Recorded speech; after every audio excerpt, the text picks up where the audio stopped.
Sedicom, ikigo ca Diyoseze nkuru ya Bujumbura co kumenyesha amakuru. Ese Kristo yomenyekana?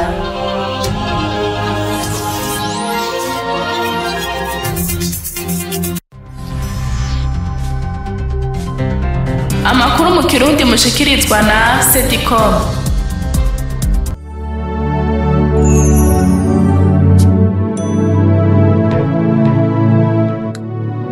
Ndabaramukije mwebwe mwese bakunzi ba Diyoseze nkuru ya Bujumbura, ndabahaye ikaze muri ano makuru mutegurirwa n'ikigo ca Diyoseze nkuru ya Bujumbura co kumenyesha amakuru Sedicom. Amakuru yo kuva ku igenekerezo ry'icenda gushika ku igenekerezo rya 15 Ntwarante, mukakurikirana kuri wezi 3 akaburungu Archdiocese de Bujumbura kaburungu BI. Gize ingingo nkuru ziyagize ngo Ecclesia irafise uruhara mu ngendo y'amahoro no gusubiza hamwe, tubibwirwa na nyene icubahiro Musenyeri Gervazi Bashimiyubusa, umwepiskopi wa Diyoseze nkuru ya Bujumbura. Umubonano wahuje imigwi mpuzamashengero ishigikiye amahoro mu rwego rw'amazone y'Ibujumbura n'indongozi z'amashengero abayigize bakukira. Turababwira kandi ngene Paruwasi Augustino Mweranda yatunganije inkino mu ntumbero kwitegurira yubile y'imyaka 50 imaze ibayeho. Amakuru tubafitiye saya gusa, ayandi ni mukanya. Udwade kaze muri kumwe kuri mikro.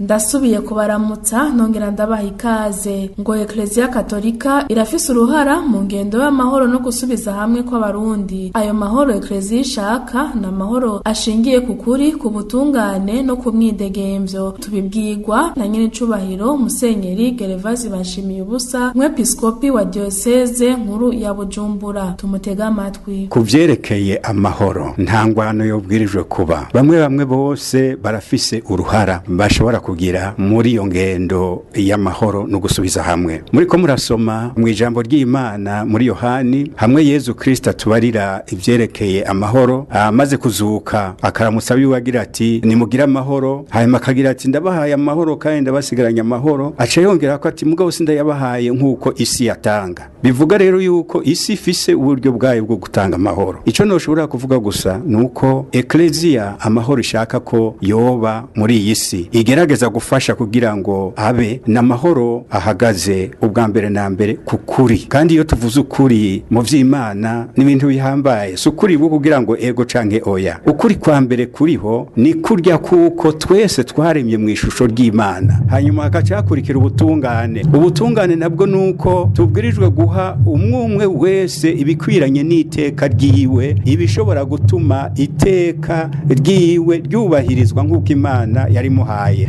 Hanyuma ayo mahoro akaba kandi ahagaze ku mwidegemvyo. Nta mbohe ishobora kuronka amahoro kuko irumva yuko atamwidegemvyo ifise. Mugabo kandi arahagaze no ku rukundo, akongera agahagarara no ku kigongwe, kugiriranira impuhwe. Muhereye ngaho rero mukumva indoto za Ecclesia Katolika, mukumva ico Ecclesia Katolika yama irondera ko yoshikako, muraheza mukaraba muti mbega isi y'ubu yoba none irondera mwene ayo mahoro ahagaze ku kuri, ahagaze ku butungane, ahagaze ku mwidegemvyo, ahagaze ku rukundo n'ikigongwe, canke siko biri? Mugaheza mukaraba muri Burundi bwacu none nuko biri.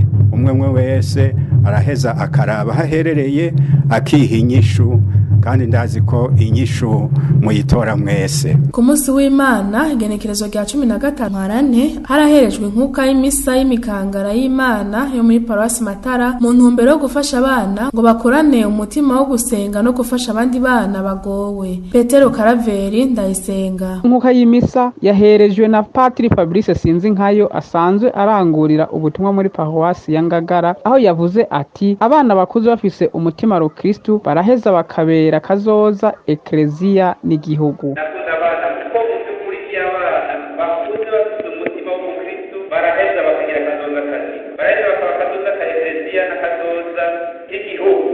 Ufise uruhongore rwiza w'abana b'Imana. Uruhongore kimwe harimo uduhungu harimo udukobwa tuzosiga abantu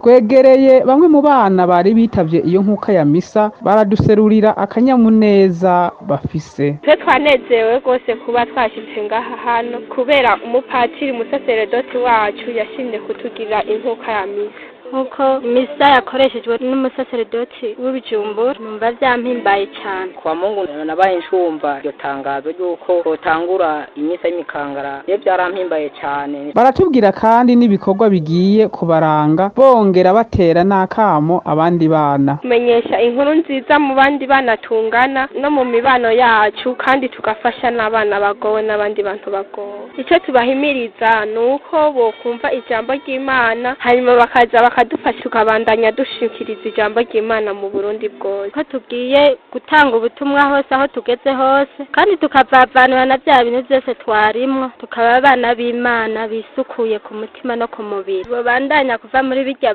barimwe bakaza kwifatikanya natwe. Kumbure hariyo byinshi bazohumvira, hari ijambo ry'Imana bazohumvira. Tubamenyeshe ko abo bana bagerageje kwegeranya amafaranga hamwe n'ibifungurwa mu ntumbero yo gufasha abandi bana bagowe. Tubamenyeshe kandi ko iyo nkuka ya misa izohora iba rimwe mu mezi abiri. Ku bwa Sedikome, Petero Karaveri Ndayisenga, Paruwasi Matara. Arakoze Petero Karaveri Ndayisenga.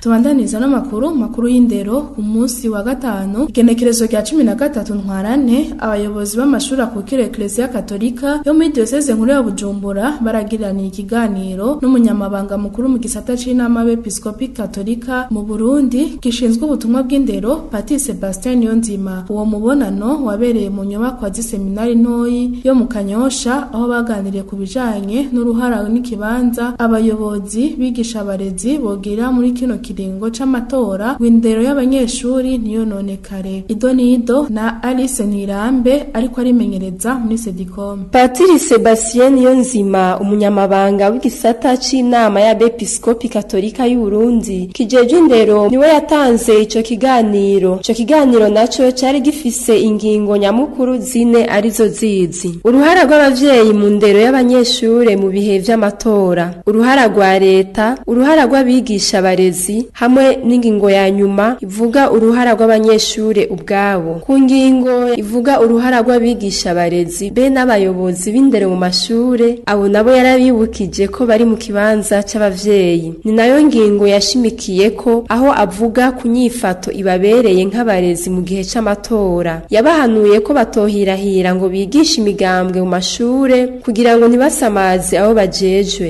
Patiri Edi Kwizera akurikirana ubuzima bw'amashure yegukira Ecclesia muri diocese nkuru ya Bujumbura yaribukije abarongozi ico bokora muri kino kiringo c'amatora. Yarongeye arasaba leta ko aho abana b'igihugu bigira ko abanyamigambwe batohakorera ivy'imigambwe. Tumwumvirize. Murabitsi neza yuko umuntu wese arafise uburenganzira bwo kuja mu mugambi. Abayobozi rero n'abaso twari kumwe barafise ubwo burenganzira. Mugabo naho bafise ubwo burenganzira haraho babugirira naho batabugirira. Kuko mwitegeko nshikiranganje genga indinganizo y'amashure hariho article ivuga neza yuko kwishure nahantu ata politiki hakoregwa. Leta ndayisabe ko izigerageza uko shoboye kose aho hantu abana bacu bigira, abigihugu bigira, ikintu kimwe ca politiki kihakoregwa. Kuko abana nibo Burundi bwejo. Batangiye kubwirwa ibintu uno munsi ntawe uzi ibyo bafata n'ibyo badafata. Yabona hana n'abanyamigambwe bafise uburenganzira bwo kuja kwironderera amajwi hirya no hino. Baze bagenda handi hose mugabo ntibagende mwiyoga y'Imana niyoga y'igihugu bagiye kubabwira bene ivyo bintu. Patiri Sebastien Nshimirimana yarashikirije amakenga afise kubigisha hamwe n'abanyeshure muri kino kiringo c'amatora ariko arategurwa mu gihe c'ivyigwa. Ufasha ubuyobozi kamutwara mu musumwiranyo w'ivyo bintu biramuvuna niko nibaza. Arashobora kubwira abo bakorana ati murabandanya hari ikintu kifatiriye ko navyo nyene ni ngombwa. Ivy'igihugu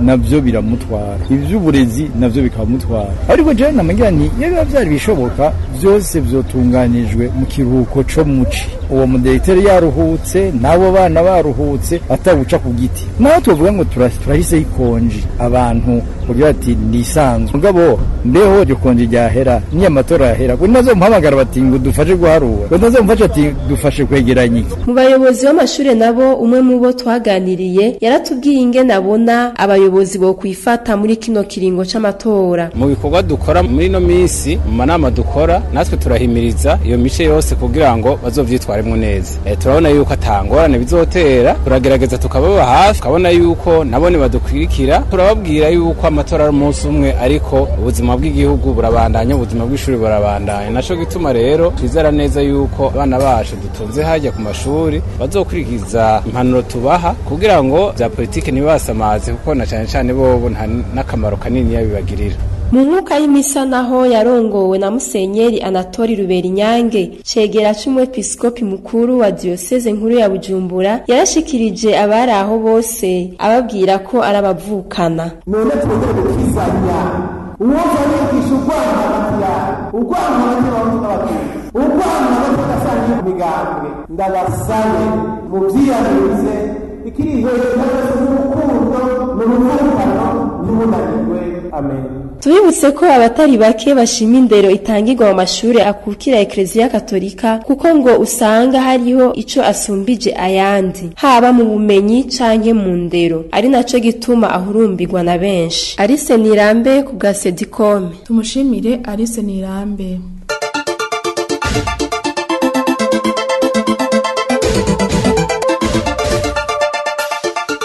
Tuje mu gisata c'imibano mu rwego rw'umugambi wo gushigikira imigwi mpuzamashengero ishigikiye amahoro mu Burundi, umugambi urangurwa n'ishirahamwe mpuzamashengero CICB. Harabaye umubonano ku munsi wa gatatu igenekerezo rya 11 Ntwarante. Uwo mubonano wari ukurabira hamwe ivyo migwi mpuzamashengero imaze kurangura, ukaba wari urongowe na nyene icubahiro Musenyeri Evariste Ngoyagoye arongoye ishirahamwe CICB. Ni inkuru ya Michel Nibitanga. Uwo mubonano bahuje babiri mu barongo iyo migwi mpuzamashengero ishigikiye amahoro ku rwego rw'amazone n'indongozi z'amashengero n'amadini arangurira ubutumwa mu mazone 6 agize komine Ntahangwa mu gisagara ca Bujumbura. Nkurusha kiyago ya mushinga ntahe Isidore Hakizimana umunyamabanga nshinga bikorwa w'ishirahamwe CICB. Turumva intahe z'abantu bari baje baserukira amazone yabo ku mazone 6 agize komine Ntahangwa. Aho jeje platform y'Umutito bashimye cyane uyu mugambi mwiza anatsinda umugambi uje gushikira amahoro rero niko butumwa bwacu bujejwe ubuzima bwa misi yose nk'abakristo n'abandi bemera Imana. Batumazone Buterere bwa mbere maze gushimira kwanza CICB kuri projet baduteguriye. Ni projet nziza idufasha kumenya ingorane tugenda duhura nazo mu buzima bwa misi yose muri zone Buterere. Ego vyaradufashije kumenya ingorane zitandukanye bivanye nuko tugenda turahura buri kwisi ya platform ya 30 ugasanga information tugenda turonka ugatusanga hari n'ikibazo kiri muri quartier ariko tutakibona kumwe canke tutakize bamwe hama ikibazo dufise muri platform zone Buterere ni kibazo kimwe gusa nkuko Musenyeri akivuze ni kibazo kijanye n'ibya politiki. Ama platform yo wacu ico kintu vraiment baragitinya cyane ariko ni kintu kitavugwa cyane n'ibya politiki. CICB ahubwo mwudufasha bijya dushikiriza ama platform yo wacu bigashika hejuru. Eka nyene n'abarongo y'amashengero n'amadini muri aya mazone nyene turetse patiri mukuru wa Paroisse Cathedrale Jeune Monde yari yahaje nk'umutumire kuko we yari mu ishengero kukira zone Muha nabo nyene baragize ico bavuga ku cizo ntaye zabigishije bongera banaterera ivyumviro. Twumvise patiri Felix Fupi. Nuko nkengurutse cyane numvise iyi platform yashizweho ko iba comme un cadre abantu badasangiye amadini badakunda kubonana mbere kenshi baronka aho bavugira bagahana amakuru ku kibazo kiri sensible nk'iki cerekeye cohesion sociale. Cyo je ngomba gusaba n'igike nuko numvise ko hamaze kuba amaraporo ngira ngo byoba vyiza nk'aba abarongoye amashengero nabo nyene baronse ayo maraporo. Twamenyeshe ko zone Ngagara ari nayo yakira ibikorwa by'uwo mubonano yari yaserukiwe na Pascal Tubisigaho, zone Cibitoke yaserukiwe na Pastor Evariste Niyongabo, zone Buterere iserukirwa na Imam Daudi Mugisha, zone Kamenge iserukirwa na Fulgence Hakizimana, na zone Gihosha iserukirwa na Boniface Nyampeta ariko we akaba yavuze nk'umunyamugwa asanzwe ku izina ry'umurongozi yaserukiye. Zone Kinama yo ntiyashoboye guserukirwa muri uwo mubonano. Twamenyeshe kandi ko abagize iyo migwi bagenewe n'abarongoye amashengero mazone kuko bari bizeye bafatiye ku ntaye bashingirwa no kwemera kwabo akaranga keza bafise mu kibano n'ubutumwa usanga bajejwe mu migwi itandukanye yo mashengero wabo. Iyo migwi yose rero ibikorwa CICB yiteze ko bikaba ari ivy'ukuba imboneza mu mibano mu vyo gushigikira amahoro n'ikibano kibereye. Michel Nibitanga mu mwonano w'imigwi mpuzamashengero ishigikira amahoro ku bwa Sedicom. Tugushimire Michel Nibitanga. Mu ntumbero yo kwigina yobere y'imyaka 50 Paruwasi maze ibayeho, Paruwasi Augustino Mweranda yaratunganije urukino rwa karate rwahuje abakinyi bavuye mu maparuwasi atandukanye yo muri diocese nkuru ya Bujumbura hari ku munsi w'Imana genekerezo rya 15 Ntwarante. Alexis Niyonkuru. Cyatumye abo bakinyi ba karate baza bagahurira kuri iyo paruwasi nuko bose bigishirijwe kuri iyo paruwase. Tukaba twaregereye Twagirayezu Ezekiel asanzwe ariwe yigisha abakinyi bakafite ubu kuri iyo paruwase, akaba yaratubwiye igitigiri c'amakrebe yashoboye kuvuka avuye kuri iyo paruwase. Batanguye kera no kuvuga abatanguye bakinira mu isengero indani mu gatwe twatanguriye muri salle polyvalente mu dusanzemo amakrebe akinira ngaha. Amakrebe ane hariho Tigre ariyo yatanguye ngaha, akaba umutwenzi, hakaba Cobra, hakaba n'umutwenzi Junior. Hariho n'abakina taekwondo mugabo abashoboye guparticipa muri uru rukino na makrebe 9. Habibutsa ko uwatanguje ugo rukino rwa karate muri iyo quartier yitwa Musaba Arfani. Ugo rukino rukaba rwari rwitabye n'abarorezi batari bake bari banezerewe bariko bitegereza ingene bariko barakina. Alexis Niyonkuru, Paruwasi Saint Augustin ku bwa Sedicom. Arakoze Alexis Niyonkuru. Urukino rw'umupira w'amaguru rwahuje umugwi Kotokoto FC ugwaruka rw'abamizilma hamwe n'umugwi ugwaruka rwo muri Paruwasi yitiriwe Augustino Mweranda hari ku munsi wa gatandatu w'igenekerezo rya 14 Ntwarante ku kibuga c'umupira ca Paruwasi. Urwo rukino ruri mu bikorwa vyo kwitegurira guhimbaza yubile y'imyaka 50 Paruwasi imaze azoba ari mu kwezi kwa Myandagaro uyu mwaka. Idonido na Alexis Niyonkuru. Urwo rukino rukaba rwari rubereye ijisho aho bose banganije ibitsindo 2-2. Ivyo byose bakaba babironse mu gice ca mbere, aho mu gice ca kabiri atanumwe yashoboye kuronka intsinzi. Tukaba tweregereye abarorerezi baraho baraheza baratubwira ingene babonye urwo rukino hamwe n'ico basaba ku rukino ruzokurikira. Umupira wagenze neza kiretse gusa utunenge twagiye turibonekezamwo, mugabo navyo byama byashitse mu mugwi w'umupira. Nk'ku ruhande rwa Saint Augustin ngiye kuraba ukuntu bakinye babonana. Ku ruhande rwa Kotokoto naho ngerageje kuvuga novuga yuko nabo nyene babonana cyane, bakinye umupira mbere novuga nti bakinye umupira w'ikivukano. Umumenyereza w'umugwi wa Kotokoto FC Asmani Juma akaba yaratubwiye ingene yishimiye iyo ntsinzi baronse, yongera ashimira n'abakinyi ba Paruwasi kukungene bakinye neza, acagira ko atubwira ko bagiye gutegura igice kigira kabiri. Nabonye wakinye neza, arbitrage nabonye ko yigeze neza n'abamufasha ku munota wa mbere gushika ku munota wa 90. Ubwanje nga entraîneur wa Sporting Kotoko mbona yuko ibintu byose byagende neza vraiment. Keneye ko natwe Kotoko tugiye kupipanga neza, tuca twamagara imatch igira kabiri twikinire mu kibuga cyacu nganyene kuri Paruwasi. Inyuma y'ugo rukino iyo migwi ibiri ica ihurira hamwe mu nyubako ya Paruwasi basangira akanyamuneza biginana ku byo Paruwasi yari yabateguriye. Patiri mukuru w'iyo Paruwasi Nsanzugwimo Mariko araheza abashikiriza ijambo ryo kubakeza ku ntsinzi bashitse ko, yongera ababwira ko bakwiye kuja kwitegurira urukino rugira kabiri. Patiri ajejwe ubutumwa bw'imihari kuri iyo Paruwasi Kingsley akaba nawe nerashimiye abo bakinyi kukungene bashoboye kwitwara muri urwo rukino. Alexis Niyonkuru, Paruwasi Saint Augustin ku bwa Sedicom. Arakoze Alexis Niyonkuru. Tusozerera no makuru ku makuru y'imihari n'imigwi. Abari mu mugwi w'igendanyi n'abashonstat bo muri Paruwasi Mukiza Mweranda hamwe n'abanyeshuri biga ku ishuri ryisumbuye ryo mu Nyakabiga Skepers bahurikiye mu mugwi wo kuninaza Imana baragiye gusuhuza abagwayi bo mu bitaro vyitiriwe umuganwa Karori ku munsi w'Imana igenekerezo rya 15 Ntwarante. Idonido na Marie Chantal Nzeyimana. Batanguye gusangira inkuka y'imisi misa yatanguye igihe c'isaha 3:30. Imisi irangiye baciye begera abagwaye barabaganiriza bongera barabamesurira ivyambagwa vyabo. Baranabafunguriye kuko bari bagiye bitwaje ibifungurwa. Ivyo bakaba babikoze mu gukora igikorwa c'urukundo muri iki gihe c'ikarema. Bamwe muri bo twaganiriye baratubwiye ingene babitunganije. Cyatumye duhaguruka tuva muri CSKPS kuko twari twiyumviriye yuko uno munsi twoza gusangira inkuka ya misa n'abagwayi bo ngaha kugira ngo twifatanye nabo tubaremeshe. Rero umukama yabidufashijemwo kugira rero twiyumvire kuza ngaha nuko twari twashatse gukora bonne action mu bantu bagwaye. Twatwaje no munsi mu ntumbero yo kuramutsa abagwaye tuje kugira ngo tubafungurire eka mbere tubafashe n'ibindi bikorwa nko kumesa. Ubutumwa rero bwagenze neza, ubutumwa turabafungurira tumesure, nyuma yacu dusubiza kugisabisha. N'umugwayi twaganiriye yaratubwiye ingene bahimbagwa babonye abagiye kubasuhuza. Nitwa Ndayizeye abamvuka mu ntara ya Bubanza amaze imyaka 22 ngwaye hano nkaba ndahamaze imyaka 5 manje gushimira abantu badushikako iminsi yose co nagomba sabe rero nuko nabandi bogira kigoro bakaza bakadushikako kubera nta miryango dufise yagufi ngo zidushikeho. Twabamenyesha ko ingendanye zo muri Paruwasi Mukiza Mweranda zozo zamaze gukora ico gikorwa c'urukundo iminsi yose rimwe mu kwezi ku ndwi igira 3 y'ukwezi. Marie Chantal Nzeyimana, Paruwasi Mukiza Mweranda ku Kasedikome. Arakoze Marie Chantal Nzeyimana.